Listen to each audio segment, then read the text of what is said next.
Learn English with Vinod sir YouTube channel में आपका बहुत बहुत स्वागत है।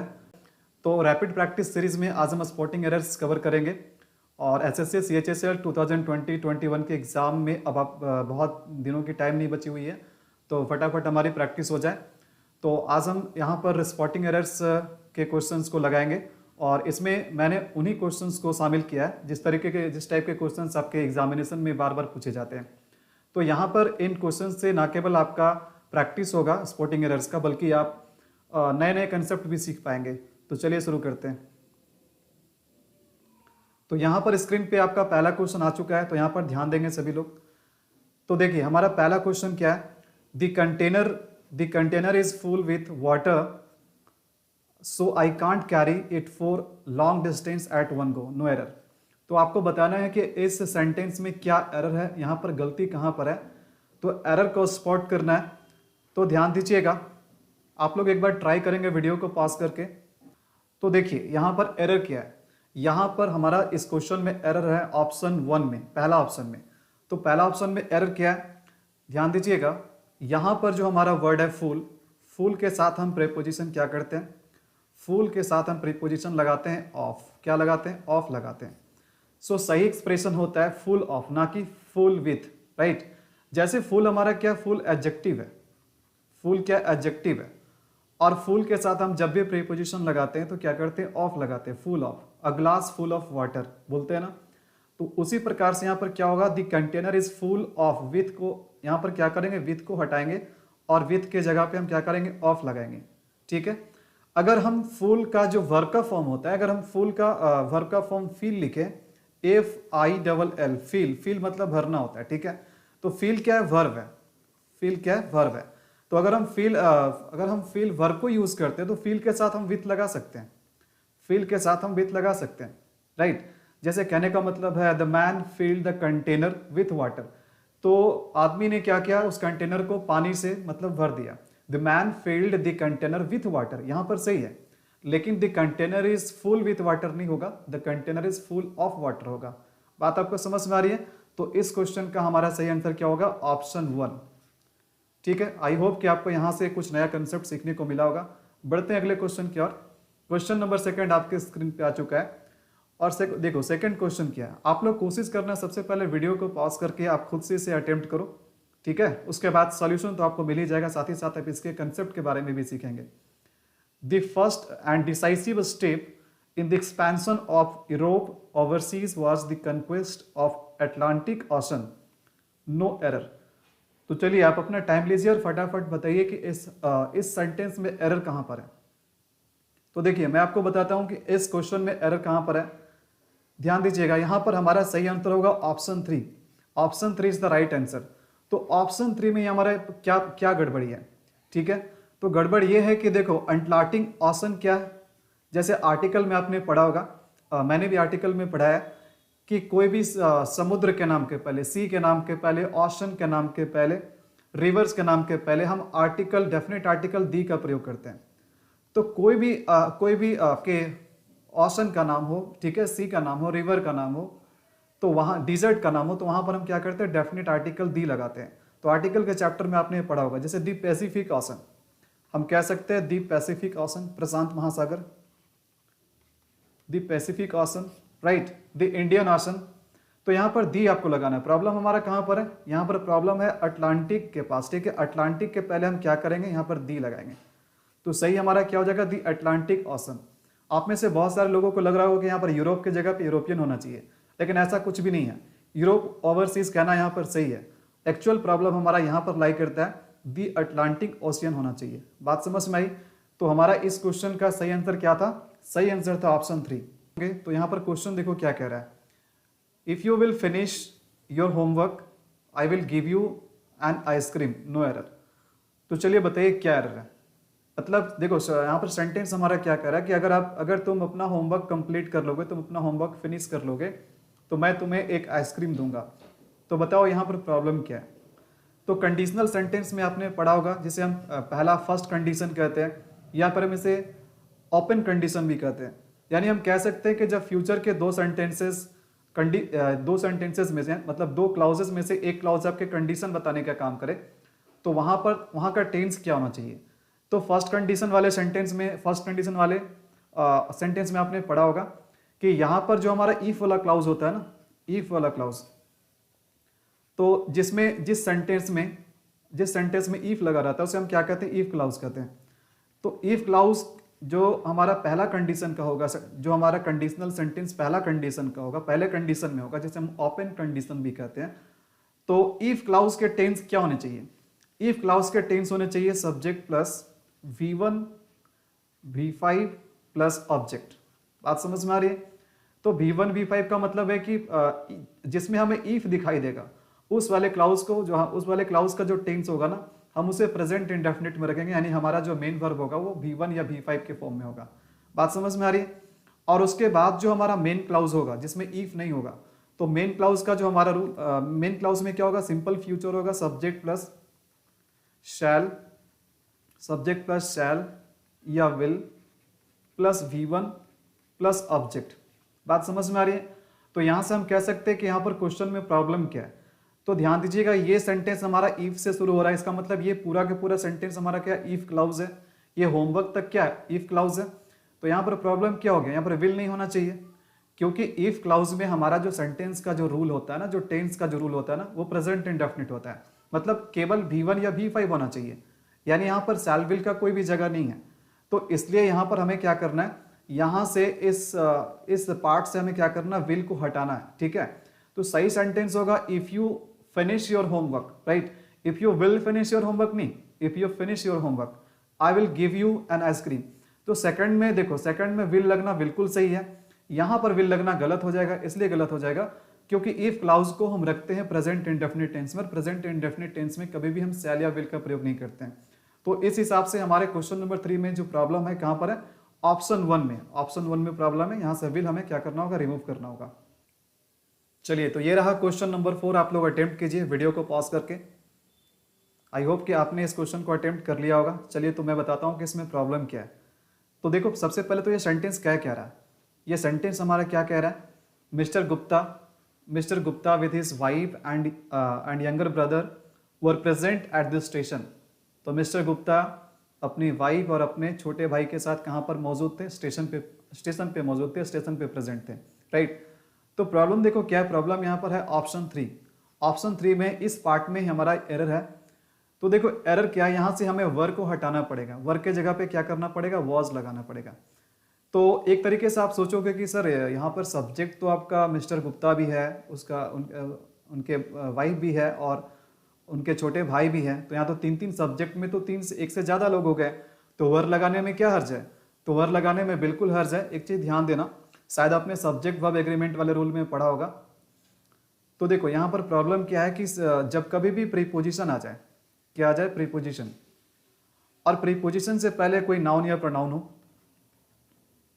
और प्रीपोजिशन के बाद भी कोई नाउन या प्रोनाउन आ जाए और इसके बाद वर्ब वाला पार्ट हो, इसके बाद क्या हो, वर्ब वाला पार्ट हो, तो वर्ब जो हमेशा ना, वर्ब हमेशा प्रीपोजिशन के पहले वाले नाउन या प्रोनाउन के अकॉर्डिंग लगता है। तो प्रीपोजिशन के पहले वाला नाउन या प्रोनाउन के अकॉर्डिंग लगेगा। तो अगर प्रीपोजिशन के पहले वाला जो नाउन या प्रोनाउन होगा वो अगर सिंगुलर होगा तो यहाँ पर वर्ब क्या होगा, सिंगुलर होगा। अगर ये प्लूरल होगा तो यहाँ पर वर्ब क्या होगा, प्लूरल होगा।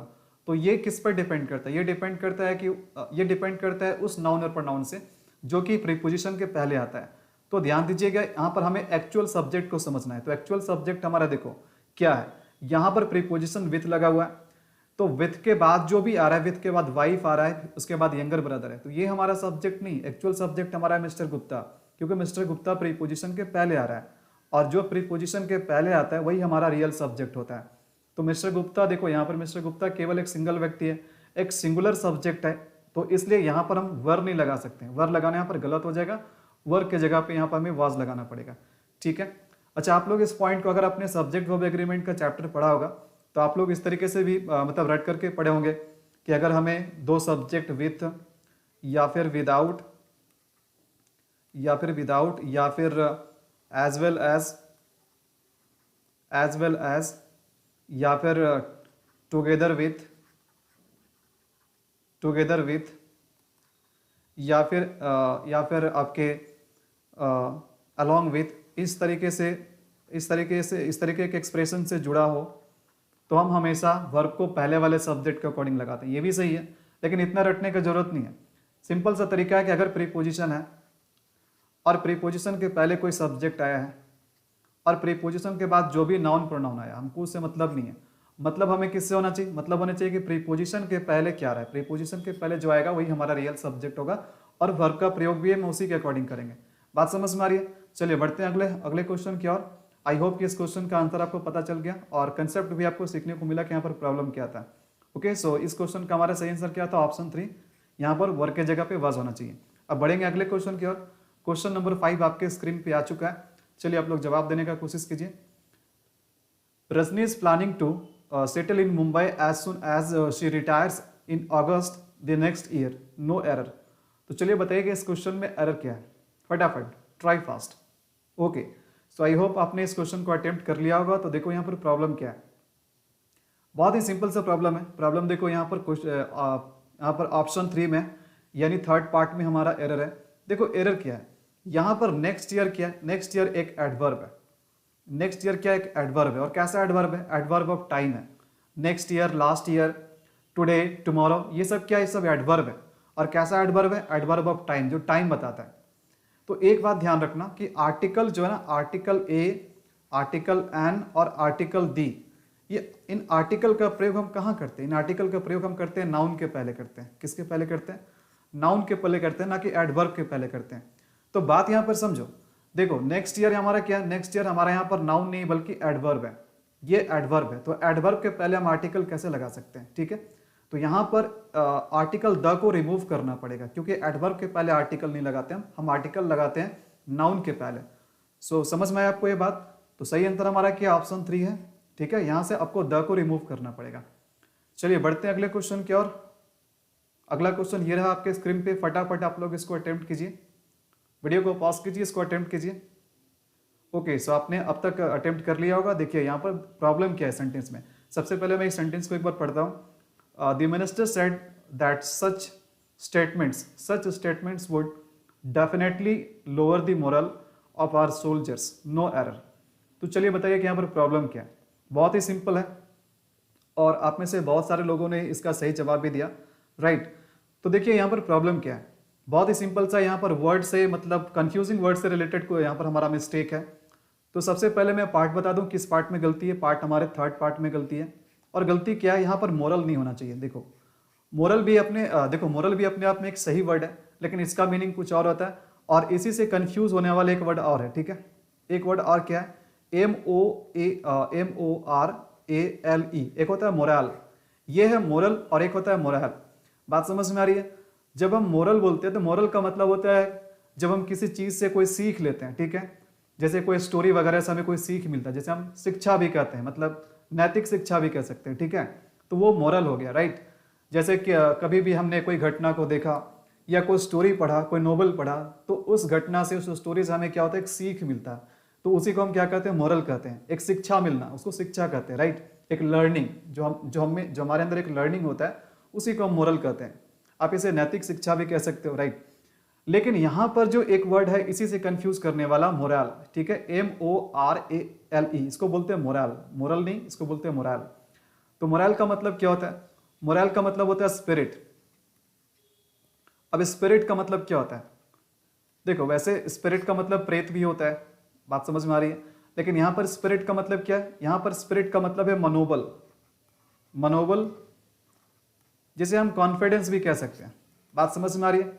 कभी कभी ध्यान देना कि जैसे कभी कभी आपके साथ कुछ गलत हो जाता है, या फिर सपोज कि आप एग्जाम में फेल कर जाते हैं, ठीक है। या फिर कोई ऐसे एक्टिविटी आपके साथ होता है, मतलब कुछ ऐसा नेगेटिव आपके साथ होता है कि आपका कॉन्फिडेंस लो हो जाता है, आपका मोरल डाउन हो जाता है, मतलब आपका मनोबल गिर जाता है। और बहुत सारे लोग आपके मनोबल को गिराने वाले होते हैं। बहुत सारे ऐसे नेगेटिव पीपल भी होते हैं, ऐसे नेगेटिव एनवायरनमेंट भी होते हैं, ऐसे नेगेटिव चीज़ें भी होते हैं जो आपके मनोबल को, आपके मोरल को गिराने का काम करे। बात समझ में आ रही है? तो उसी को हम कहते हैं मोरल। बात समझ में आ रही है? तो यहां पर इस पार्ट में ध्यान देना कि जो मोरल लिखा हुआ ना, ये इस सेंटेंस के अकॉर्डिंग सही यूज नहीं है। तो यहां पर हम मोरल के जगह पे क्या लिखेंगे? यहां पर हम मोरल के जगह पे लिखेंगे moral, MORALE, moral. So moral will be the right word here in this sentence. तो क्या हो गया, सेंटेंस का मीनिंग क्या हो गया?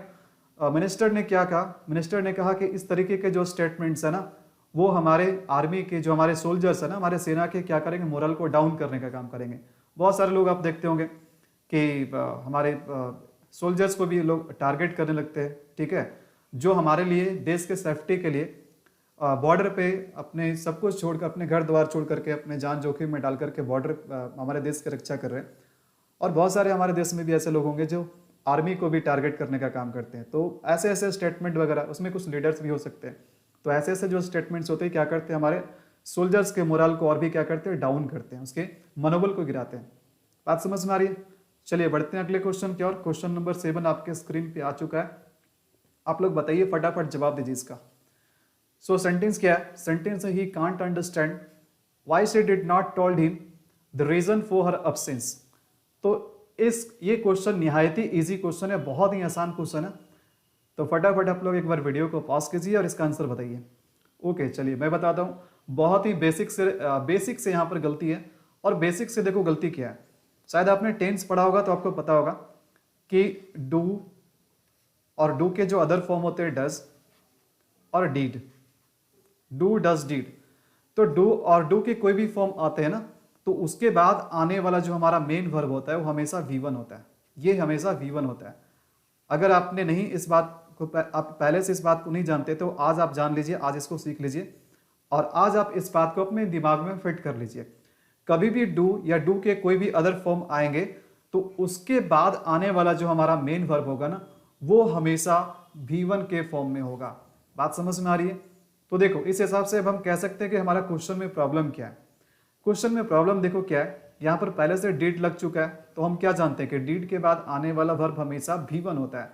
तो देखो डीड के बाद यहाँ पर हमारा वर्ब क्या है, डीड के बाद यहाँ पर हमारा जो वर्ब आया ना, ये टोल्ड आया, जबकि टोल्ड क्या है, V2 है। टोल्ड क्या है, V2 है, जो कि गलत है। तो यहाँ पर टोल्ड के जगह पे क्या होना चाहिए, यहाँ पर टोल्ड के जगह पे होना चाहिए tell. So tell will be the right answer. बात समझ में आ रही है? तो गलती हमारा क्या, सेकंड पार्ट में, इस क्वेश्चन में सेकंड पार्ट में गलती है। और यहाँ पर हमें क्या करना होगा, टोल्ड के जगह पे क्या लिखना होगा, टोल्ड के जगह पे लिखना होगा टेल।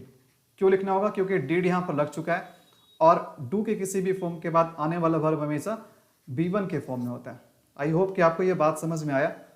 चलिए देखते हैं अगला क्वेश्चन क्या है, अगले क्वेश्चन की ओर बढ़ते हैं। ओके सो अगला क्वेश्चन आपके स्क्रीन पे आ चुका है। आप लोग फटाफट ट्राई कीजिए इस क्वेश्चन को आंसर करने के लिए। The chief guest made an impressive speech after the annual function, no error. तो चीफ गेस्ट ने एक बहुत ही शानदार स्पीच दी है एनुअल फंक्शन के बाद। तो बताइए कि यहाँ पर प्रॉब्लम क्या है, फटाफट आप लोग ट्राई कीजिए। ओके सो आई होप कि आपने अपना अटेम्प्ट कर लिया होगा। तो चलिए अब मैं बताता हूँ कि इसमें प्रॉब्लम क्या है। यहाँ पर भी एक आपका गलत वर्ड के यूज से रिलेटेड यहाँ पर गलती है।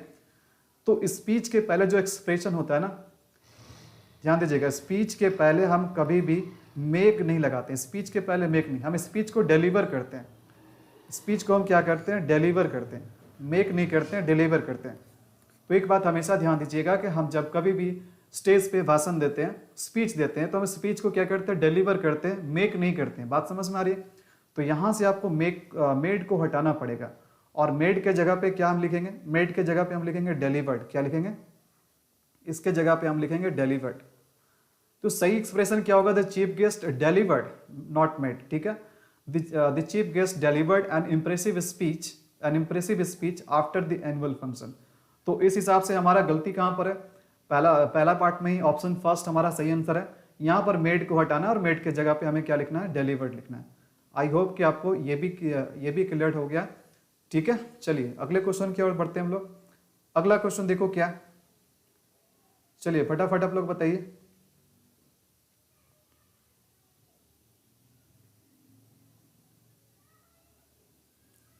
तो चलिए अगले क्वेश्चन की ओर बढ़ते हैं। अगला क्वेश्चन ये रहा आपके स्क्रीन पे। तो फटाफट आप लोग बताइए इसमें प्रॉब्लम क्या है इस क्वेश्चन में। तो देखिए, she reluctantly said that if nobody else was doing it she will do it. Okay, so आप लोग फटाफट बताइए कि इसमें प्रॉब्लम क्या है। तो सेंटेंस में देखो यहाँ पर प्रॉब्लम क्या है, मैं बताता हूँ। सेंटेंस में बहुत ही मामूली सा गलती यहाँ पर है।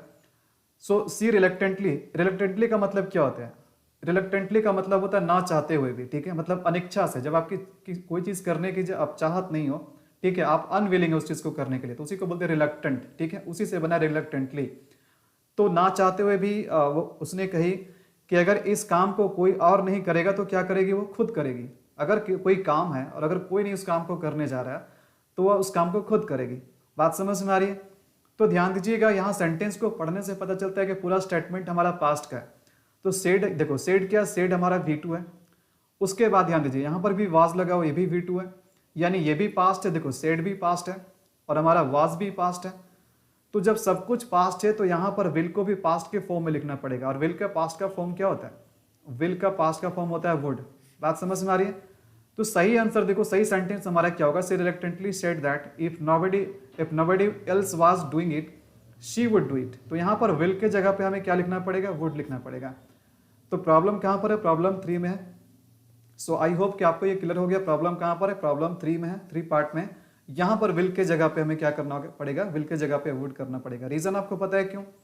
रीजन इसलिए, देखो रीजन क्या है, रीजन ये है कि अगर हमारा सारा स्टेटमेंट पास्ट का है, यानी 2 जगह पे अगर हमारा वर्ब पास्ट का लग चुका है, तो फिर ये प्रेजेंट फॉर्म में कैसा रहेगा, राइट?